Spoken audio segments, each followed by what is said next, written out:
татбиқи сиёсати давлатии ҷавонон ва дастоварду комёбиҳои назараси онҳо аз ибтидои соҳиби истиқлолӣ то ба имрӯз. ҳисси баланде ки роҳбари давлат нисбат ба ҷавонону ба сокинони кишвар эҳдом мекунад, ин ҳисси баланди ватандӯстонааш аст. ҷавонон, ояндаи давлату миллат дар дасти шумост. Ин ватан ватани шумост.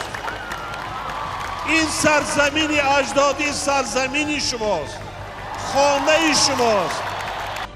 насле бо парчамдориву парафшонии он сӯи музаффариятҳои нав ба нав дар арсаи ҷаҳон. ҷавонони мо дар муаррифӣ намудани ватани азизамон дар арсаи байналмилалӣ талош доранд. насли худшинос, ватандӯст ва ояндасоз. ҷавонон, қишри фаъоли ҷомеа бо идеяҳои созанда.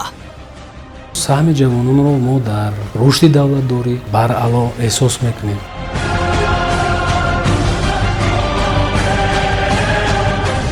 ба ифтихори рӯзи ҷавонон, мустанади насли ҳувиятсоз.